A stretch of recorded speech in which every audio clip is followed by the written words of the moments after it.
Assalamualaikum warahmatullahi wabarakatuh. Halo semuanya. Jumpa lagi dengan saya Chow Sing Sing, kurator dari podcast Horror Night Story. Halo, apa kabar semuanya? Semoga kalian semua sehat-sehat ya.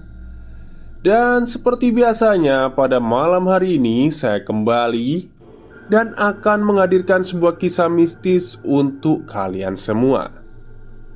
Sebenarnya ini mau saya upload tadi siang ya ternyata, tapi karena panjang jadi ya udahlah, akhirnya saya upload malam. Jadi di cerita kali ini, Alas Banaspati ini berbeda dengan cerita sebelumnya, Kampung Goib, yang ditulis oleh Mas Cerita Parno. Beda lah ya pokoknya. Jadi di cerita kali ini akan menceritakan masa kecilnya Mas Parno ketika disandra oleh Banaspati. Banaspati itu ini loh ya, demit yang kayak bola api itu. Oke, daripada kita berlama-lama, mari kita simak ceritanya.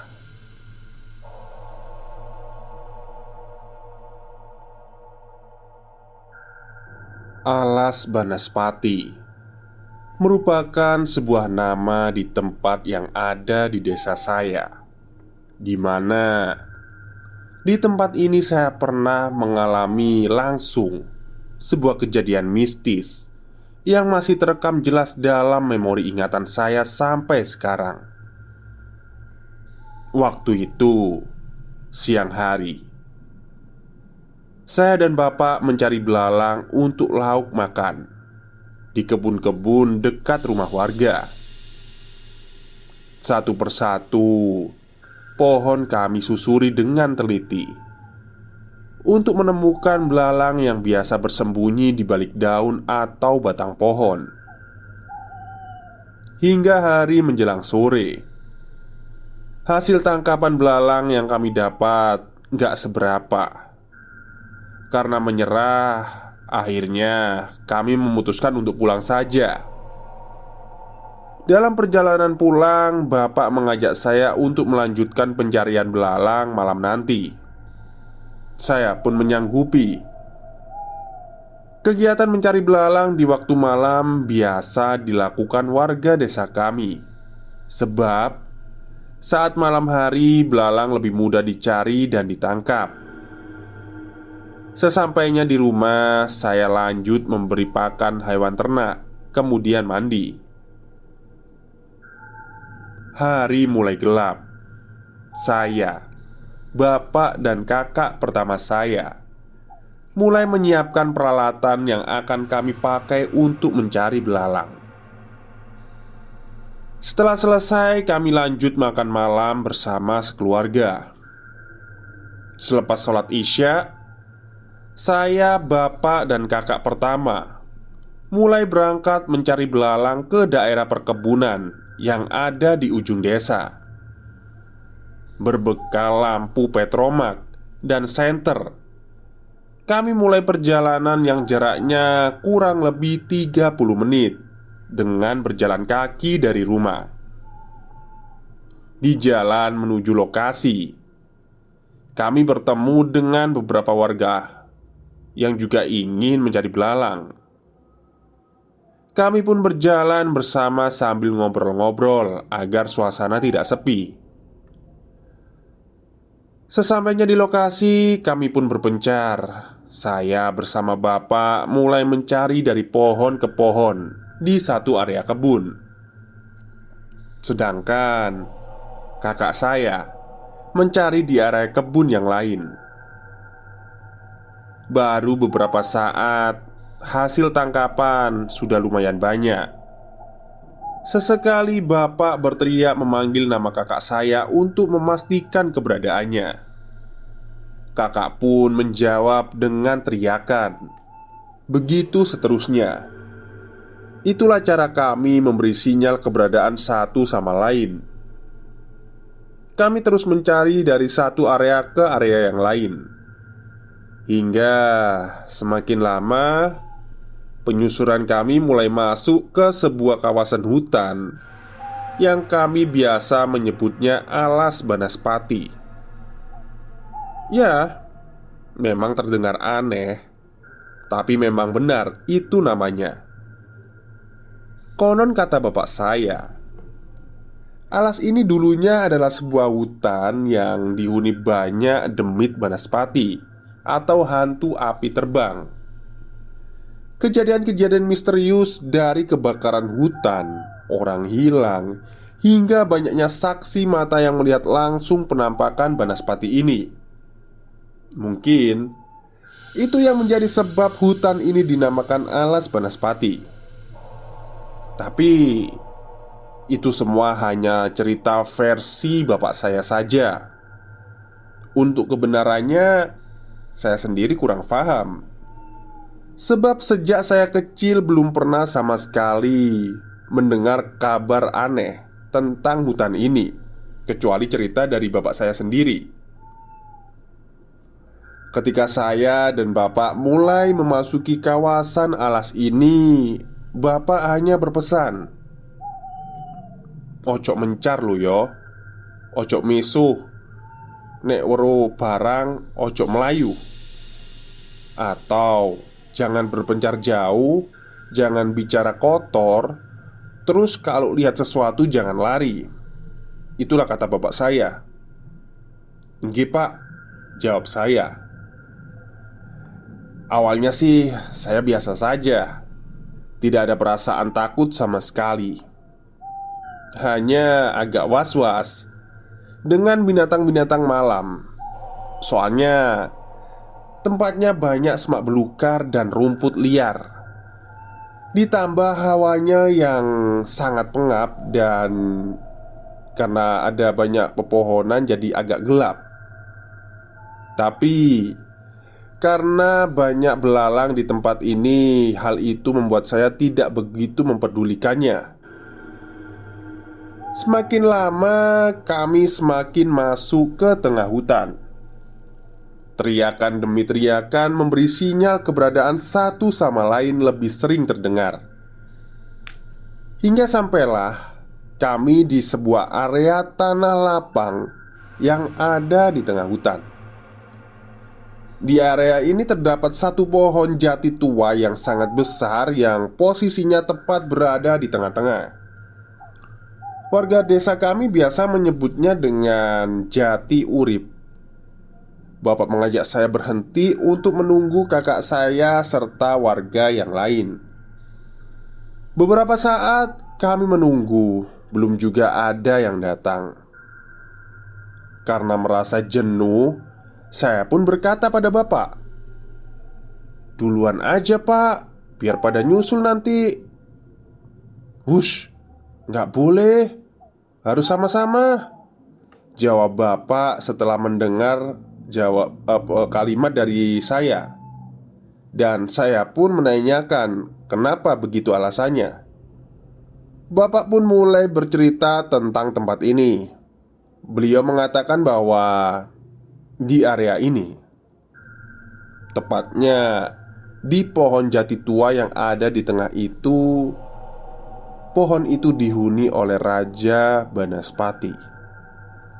Disinilah tempat di mana dulu banyak orang yang hilang. Warga desa kami mempercayai jika hendak melewati tempat ini harus beramai-ramai dan tidak boleh dengan jumlah yang ganjil. Sudah banyak kejadian-kejadian orang hilang saat nekat melewati area ini dengan jumlah yang ganjil, apalagi seorang diri. Rasa takut sekaligus penasaran mulai terasa saat saya mendengar cerita dari bapak. Beliau kembali bercerita kalau pohon jati tua itu usianya sudah ratusan tahun. Bahkan sejak bapak saya belum lahir, pohon itu sudah ada. Alasan kenapa dinamakan jati urip, karena konon menurut cerita dari orang-orang sesepuh dahulu, pohon ini bisa bergeser dari posisi satu ke posisi yang lain di malam-malam tertentu. Dan sudah beberapa kali ambruk tersambar petir, tapi bisa berdiri tegak menjulang kembali. Walaupun oleh beberapa orang hal itu dianggap tidak masuk akal, tapi di kalangan warga desa kami hal itu dipercayai turun-temurun. Mungkin itu juga yang menjadi sebab tidak adanya tanaman lain yang tumbuh di area sekitar jati. Ditambah dengan tidak adanya satupun daun yang tumbuh di pohon itu. Oleh karena itu, area ini dinamakan Jati Urip, yang dalam bahasa Indonesia urip berarti hidup. Tak lama setelah bapak selesai bercerita, satu persatu warga yang lain tiba menghampiri kami, disusul kakak saya yang paling terakhir. Setelah kami berkumpul, timbul keraguan di antara kami. Sebab saat itu jumlah rombongan kami 7 orang ternyata. Pertimbangan kami saat itu, kami tidak mau mengambil resiko jika harus nekat berjalan melintasi area Jati Urip dengan jumlah yang ganjil. Sedangkan kalau ingin putar balik jaraknya juga sudah terlalu jauh. Akhirnya kami semua sepakat untuk tetap menunggu saja, berharap ada lagi warga lain yang datang. Kami duduk, melingkar, ngobrol-ngobrol sambil minum air putih yang kami bawa dari rumah. Sampai akhirnya ada seorang warga, sebut saja namanya Mbah Darmo, datang menghampiri rombongan kami. "Loh, sama siapa Pak D?" tanya bapak saya. "Sendirian, orang tadi kalian duluan," jawabnya. Bapak pun menyuruhnya beristirahat dan menawarkan air minum sebelum kami melanjutkan perjalanan. Beberapa saat kemudian, kami memutuskan untuk jalan lagi. Suasana begitu mencekam yang saya rasakan. Kami berjalan beriringan sambil sesekali ngobrol agar suasana tidak terlalu sepi. "Ini anak kecil harusnya di tengah," kata Mbah Darmo kepada saya. Saya pun hanya nyengir, dan semua orang yang ada di situ tertawa mendengar candaan Mbah Darmo yang berusaha menakut-nakuti saya. "Kulo nuwun, numpang lewat eyang." Kata-kata itu sering terdengar sepanjang perjalanan kami melintasi area ini. Kami berjalan menepi melewati pinggiran tanah lapang area Jati Urip.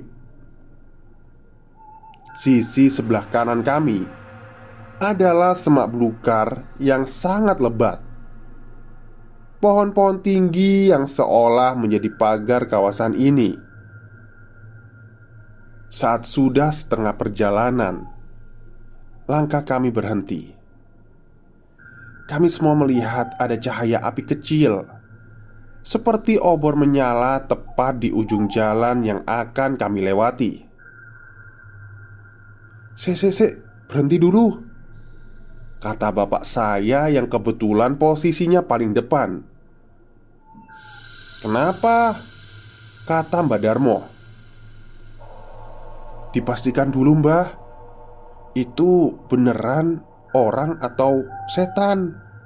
jawab bapak sambil memandang matanya lurus ke arah cahaya itu. "Kalaupun setan atau makhluk gaib, palingan juga anaknya Banaspati," kecil itu," jawab Mbah Darmo. Mbah Darmo ini ternyata orangnya menyepelekan. Bapak pun tidak menjawab dan tetap diam saja di tempat, sambil terus mengamati cahaya api di depannya. Semua rombongan terlihat cemas. Saya hanya bisa berdoa dalam hati sebisanya, sambil menggandeng tangan kakak saya. Di situasi yang semua rombongan sedang diam dan was-was, Mbah Darmo ngeyel saja, mengajak kami untuk terus berjalan.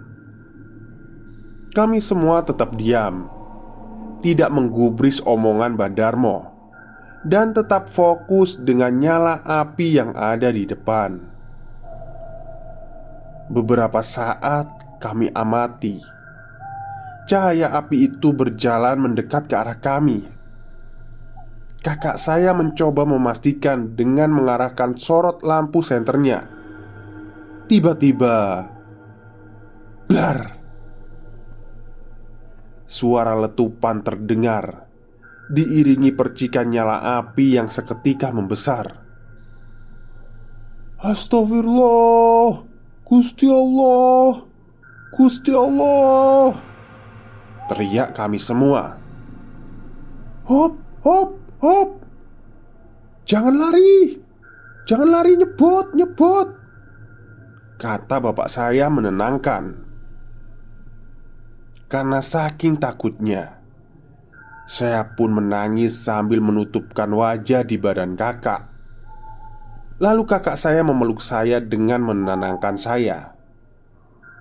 Kemudian bapak menyuruh kami semua berjongkok dan tetap tenang sambil terus berdoa. Beberapa saat saya kembali membuka mata. Di situ saya lihat dengan mata kepala saya sendiri sebuah benda seperti bola api yang sangat besar terbang mengitari area tanah lapang. Cahayanya sangat terang hingga semua sisi area ini terlihat sangat jelas. Perasaan campur aduk. Tubuh saya gemeteran sampai mulut terasa gagu. Saya terus berdoa dalam hati, sambil terus memeluk erat kakak saya. Setiap kali bola api itu lewat di atas kami, saya memejamkan mata karena tidak berani untuk melihatnya. Sampai akhirnya, setelah beberapa saat terbang berputar-putar, bola api itu menghilang setelah menabrak pohon jati yang ada di tengah, dengan diiringi suara letupan lagi. "Aduh, wes, wes, wes, wes. Alhamdulillah, duh Gusti." Kalimat itu yang pertama saya dengar sesaat setelah api itu menghilang. Mengetahui situasi sudah aman, bapak saya langsung mengajak kami semua untuk meneruskan langkah. Kami terus berjalan seperti biasa, dan sama sekali tidak ada yang berlari. Karena konon, menurut cerita yang diyakini oleh warga desa kami, demit Banaspati akan mengejar dan terus mengikuti apabila saat ada orang yang melihatnya berlari. Saat keluar dari area Jatiurip, kami semua mempercepat langkah agar bisa segera keluar dari kawasan itu. Kami semua mengurungkan niat untuk mencari belalang di tempat ini setelah mengalami kejadian barusan. Tak lama kemudian kami keluar dari area alas Banaspati ini dan mulai masuk di area perkebunan warga. Kami segera mencari tempat yang nyaman untuk beristirahat. Obrolan demi obrolan mulai mencairkan suasana yang tadinya sangat tegang dan menakutkan. Tapi lagi-lagi Mbah Darmo, si makhluk ngeyel itu, masih saja mengucapkan kalimat-kalimat yang kurang mengenakan. Kalau istilah orang Jawa, ngenyel ke. Malam mulai larut, dan hasil tangkapan belalang yang kami dapat sebetulnya sudah lebih dari cukup. Kalau hanya untuk lauk makan satu keluarga. Tapi entah apa yang dipikirkan saat itu, malah beberapa orang di antara kami mengajak kami untuk lanjut mencari belalang di kebun. "Tanggung, wes, gak ada apa-apa, bismillah aja," kata salah seorang dari kami. Mendengar itu, Mbah Darmo pun langsung kegirangan, atau istilah Jawanya genggongi.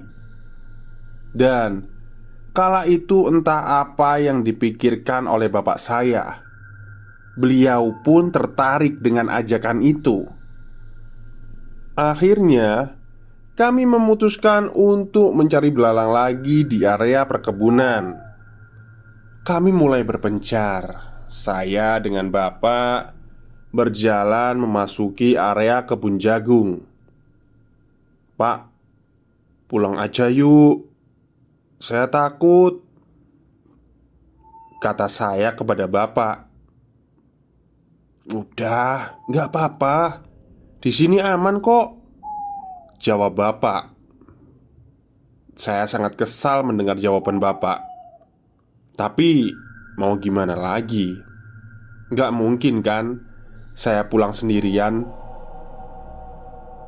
Perasaan saya saat itu sangat tidak enak.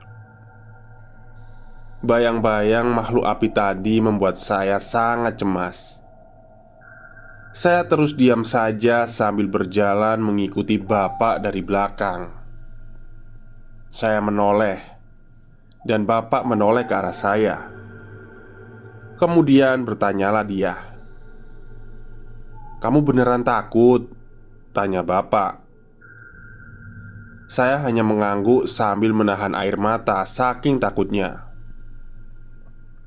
"Sik, bentar lagi ya, biar wadahnya penuh dulu," kata bapak saya. "Itu tadi yang namanya Banaspati ya pak?" tanya saya. "Iya, kalau lihat jangan pernah lari. Mending jongkok, nunggu sampai pergi," jawab bapak. "Kalau lari nanti dia malah ngejar." "Oh, gitu ya pak," jawab saya. Kemudian bapak mencoba mengalihkan pembicaraan agar saya tidak semakin larut. Rasa cemas yang saya rasakan perlahan mulai hilang. Sambil terus mencari belalang, bapak selalu mengajak saya ngobrol agar tidak sepi. "Parno, mau pulang tidak le? Ayo bareng Simbah." Suara Mbak Darmo tiba-tiba muncul dari depan mengagetkan kami. "Walah mbah!" teriak bapak jengkel. Lalu kami semua tertawa. Mendengar ajakan Mbak Darmo, akhirnya bapak menyuruh saya pulang duluan saja bersama Mbak Darmo. Karena kebetulan rumah kami berdekatan. Alhamdulillah, pikirku dalam hati. Senang sekali. Akhirnya saya bisa keluar dari tempat ini. Setelah saya dan Mbak Darmo berpamitan kepada bapak, kemudian kami mulai berjalan meninggalkan bapak dan rombongan lain. Ketika mulai jauh jalan, rasa takut dan cemas kembali saya rasakan. Entah kenapa, rasanya saya ingin balik ke tempat tadi dengan bapak. "Gak apa-apa, gak usah takut," kata Mbak Darmo dengan tiba-tiba. Saya pun kaget mendengar perkataan itu tanpa ada obrolan apapun sebelumnya. Kata-kata Mbak Darmo seperti menjawab kegelisahan dalam pikiran saya. Kami pun terus berjalan melewati jalan setapak di tengah-tengah perkebunan. Saya merasa perjalanan pulang ini lebih jauh dibandingkan saat saya berangkat. Sudah beberapa saat saya berjalan, tapi belum juga terlihat adanya tanda memasuki daerah pemukiman warga. "Bah, bener ini jalannya?" tanya saya kepada Mbak Darmo. Beliau tidak menjawab dan terus berjalan sambil memegang lampu petromaknya yang mulai redup. Saya merasa aneh dengan sikap Mbak Darmo yang lebih banyak diam selama perjalanan. Berbeda jauh dengan tadi saat bersama rombongan. Rasanya sangat menyesal saya pulang bersama beliau. Kalau nggak mau bareng ya pulang saja sendiri. Mendengar ucapan Mbak Darmo, hati saya seperti rontok. Lagi-lagi beliau seperti bisa membaca isi hati saya. Saya hanya bisa diam sambil terus berjalan di belakangnya. Tak lama setelah itu, samar-samar saya mendengar suara gamelan. "Ada tontonan apa, Mbah?" tanya saya mencoba mencairkan suasana. "Wayang. Kamu mau lihat?" jawabnya singkat. Saya sedikit lega lah, soalnya beliau merespon omongan saya. Kemudian saya melanjutkan bertanya, berharap ada obrolan lanjutan supaya perjalanan tidak terasa sepi. "Di mana wayangnya, Mbah?" tanya saya. "Di depan sana. Nanti kita lewat kok," jawab Mbak Darmo. Beberapa saat kemudian, suara gamelan mulai jelas terdengar. Cahaya lampu terang dan kerumunan orang-orang terlihat di sebuah balai desa yang jaraknya beberapa ratus meter di depan kami. Alhamdulillah, akhirnya sampai juga di area pemukiman warga, ucap saya dalam hati. Sesampainya di lokasi keramaian, Mbak Darmo mengajak saya berhenti untuk melihat pagelaran wayang mulit.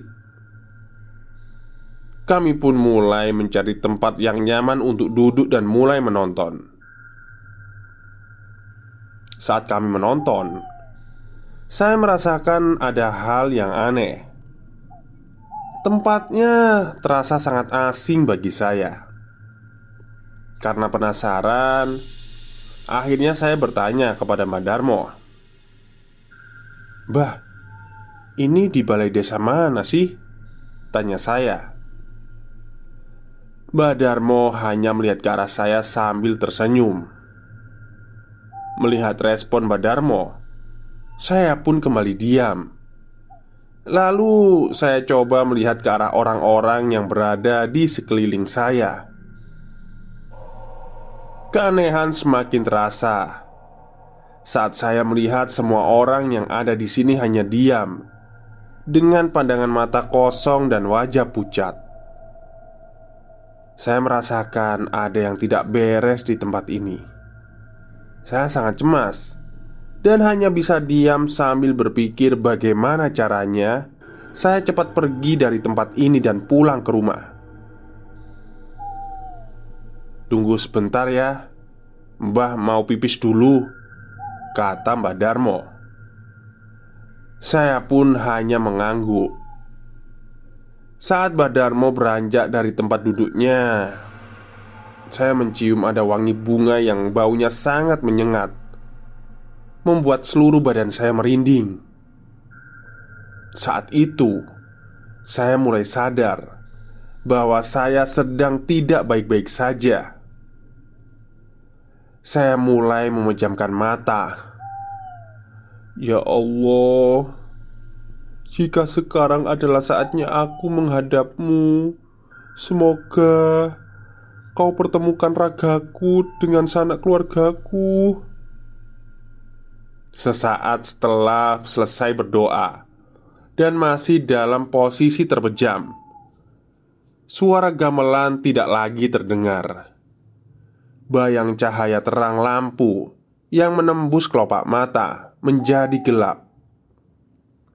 Dan saat saya kembali membuka mata, yang saya lihat hanyalah semak belukar, kegelapan, dan suara hewan malam. Kembali saya pejamkan mata berharap ini bukan mimpi. Dan saat saya kembali membuka mata, saya lihat pandangan masih sama. Akhirnya saya pasrah. Hanya itu yang bisa saya lakukan saat itu. Tidak ada pilihan lain. Menangis pun rasanya susah. Setidaknya, jika saya mati, Gusti Allah sudah mendengar doa saya. Beberapa kali saya mencoba berteriak minta tolong, tapi tidak juga ada yang mendengar. Saya hanya bisa diam di tempat, duduk meringkuk, memejamkan mata sambil terus berzikir, berdoa, berharap Gusti Allah memberi pertolongan. Beberapa kali saya mendengar suara-suara seperti langkah kaki dan benda bergerak di semak-semak sekitar saya. Tapi saya hanya diam dan terus memejamkan mata saya, karena saya tahu bahwa itu tidak mungkin suara langkah manusia. Angin bertiup semakin lama semakin kencang, diiringi suara gemuruh pepohonan yang rasanya seperti berputar mengelilingi tubuh saya. Tak lama setelah itu, cahaya yang sangat terang menembus kelopak mata saya yang sedang terpejam. Saya membuka mata saya perlahan-lahan, dan saya melihat ada bola api yang sangat besar, lebih besar dari yang saya lihat sebelumnya. Terbang berputar-putar mengitari saya. Bola api itu terus berputar hingga membakar pepohonan dan semak belukar di sekeliling saya. Melihat api di sekeliling saya semakin lama semakin takut.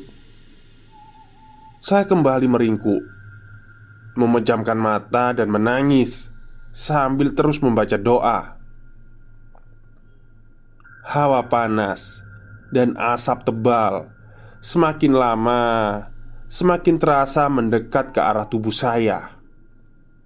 Tiba-tiba terlintas dalam pikiran saya untuk mengumandangkan adzan.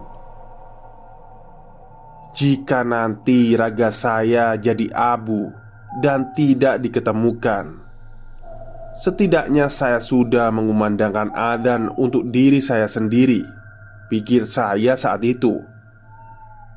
Lalu saya membuka mata dan segera berdiri. Saya angkat satu tangan lalu menutup telinga sebelah kanan. Kemudian saya mulai mengumandangkan adzan di tengah-tengah kobaran api yang besar itu. Allahu Akbar, Allahu Akbar. Sambil menutup kembali mata, adzan saya kumandangkan. Sampai di tengah-tengah adzan, hawa panas itu mulai memudar, berganti dengan semilir angin yang bercampur dengan asap yang saya rasakan. Saya terus mengumandangkan adzan sampai selesai. Kemudian perlahan saya kembali membuka mata saya, dan saya bersyukur ternyata kobaran api tadi telah padam. Hanya tinggal kepulan asap dan abu, sisa bakaran yang saya lihat. Allahu Akbar, Allahu Akbar. La ilaha illallah.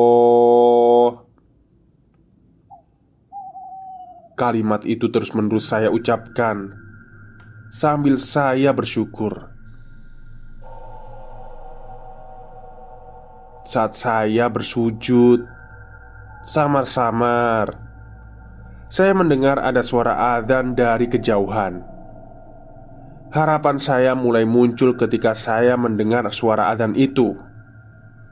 Dan semua keajaiban yang baru saya alami adalah pertanda baik pertolongan Gusti Allah yang masih memberi saya kesempatan untuk hidup. Setelah selesai mendengar adzan dan masih dalam posisi sujud, saya kembali dikagetkan dengan suara seseorang tepat berada di samping saya. "Leh, Parno." Hati saya rasanya kembali rontok setelah mendengar suara itu. Saya pun kembali menangis, masih dalam posisi yang sama. Tiba-tiba dua tangan memegang pundak saya dan menyuruh saya untuk berdiri. Sambil mata tetap terpejam, saya mulai berdiri perlahan dan tidak berani membuka mata sedikit pun. "Ojo wedi Le, aku ingin menolongmu. Sekarang, ayo kita pulang. Orang tuamu sedang bingung." Suara yang sangat lemah lembut saya dengar. Kemudian pelan-pelan saya mulai membuka mata. Saya melihat ada seorang kakek tua memakai baju serba putih dan ikat surban di kepalanya, berdiri tepat di depan saya. "Sampean siapa, Mbah?" tanyaku. "Aku diutus untuk nganterin kamu pulang. Ayo pulang," jawabnya dengan halus. Beberapa saat saya hanya terdiam. Kemudian dia memegang tangan saya dan mengajak saya berjalan. Rasanya saya tidak bisa menolak ajakannya. Dia terus berjalan menggandeng tangan saya, melewati jalan setapak kecil yang terang seperti terkena pancaran sinar matahari. Rasa-rasanya baru beberapa langkah saja kami sudah sampai di ujung pemukiman desa. Kemudian beliau berkata, "Simbah, bisanya cuma nganter kamu sampai sini ya nak. Kamu jalan maju terus, jangan nengok ke belakang." "Nggih mbah, matur nuwun. Saya pamit pulang ya," jawab saya. Kemudian beliau menyuruh saya berjalan. Saya pun segera memulai langkah. "Assalamualaikum." Suara salam beliau saya dengar saat saya mulai berjalan beberapa langkah. Saya pun menjawab, "Waalaikumsalam," sambil terus berjalan ke depan tanpa menengok ke belakang, karena saya ingat pesan dari beliau. Dalam perjalanan, saya terus bertanya-tanya tentang siapa orang tua itu dan bagaimana bisa dia kenal saya. Pertanyaan itu terus ada sampai saya tiba di rumah. Sesampainya di depan rumah, saya lihat rumah saya begitu ramai dengan warga desa yang sedang berkumpul. Suara tangisan dengan bising obrolan orang-orang terdengar dari luar. Kemudian saya berjalan masuk ke dalam rumah. Dan seketika tangis haru dan bahagia dari semua orang semakin pecah ketika melihat saya pulang. Bapak saya langsung berlari memeluk saya, disusul kedua kakak saya. Di situ saya tidak bisa menahan air mata. Saya ikut nangis, berpelukan. Kemudian bapak menggendong saya untuk diajak masuk ke dalam kamar, menemui ibu saya yang sudah terbaring lemas karena menangis sejak semalam. Tangis bahagia dari ibu kembali pecah setelah melihat saya digendong bapak. Saya langsung berdiri. Ibu memeluk saya dan tak lama kemudian pingsan lagi. Mungkin karena syok, saking senangnya melihat saya sudah kembali ke rumah. Setelah beberapa saat, kondisi rumah mulai tenang. Semua keluarga dan para warga masih ramai berkumpul. Mereka mulai menanyakan kronologi kejadian yang menimpa saya. Saya pun mulai bercerita dari awal perjalanan pulang dengan Mbah Darmo. Kemudian saya menceritakan semua kejadian aneh beserta keajaiban yang saya alami secara detail. Dan yang terakhir, saya bercerita tentang kakek tua yang mengantar saya hingga bisa sampai pulang ke rumah. Pertanyaan demi pertanyaan terlontar silih berganti, sampai ada salah seorang warga yang bertanya tentang siapa kakek itu. Saya pun tidak bisa menjawab, karena saya sendiri juga tidak paham siapa beliau. Saat perjalanan dengan beliau tidak ada obrolan sama sekali. Mbah Darmo, yang kebetulan saat itu ada di antara kami, mulai menjelaskan perihal kejadian sebenarnya yang terjadi malam. Mbah Darmo berkata bahwa beliau sudah beberapa hari tidak keluar rumah karena sedang sakit. Perkataan Mbah Darmo dipertegas oleh anak istrinya yang membenarkan cerita beliau. Kemudian bapak dan beberapa warga yang ikut bersama kami juga ikut menjelaskan keanehan-keanehan yang terjadi malam itu. Akhirnya kami semua tahu bahwa Mbah Darmo yang malam itu bersama kami bukanlah Mbah Darmo yang asli, alias makhluk gaib. Dan untuk kakek tua yang menolongku, siapapun engkau, saya ucapkan terima kasih yang sebesar-besarnya untukmu. Pertolongan Gusti Allah perantara dirimu telah menyelamatkanku. Entah makhluk apa sejatinya dirimu, kudoakan Gusti Allah selalu melindungimu. Semoga kita bisa bertemu lagi. Matur nuwun. Oke, itulah treat horor panjang dari treat horornya Mas Trito Parno. Sampai kering ya tenggorokan saya, tapi ceritanya sungguh memuaskan. Baik, mungkin itu saja untuk malam hari ini.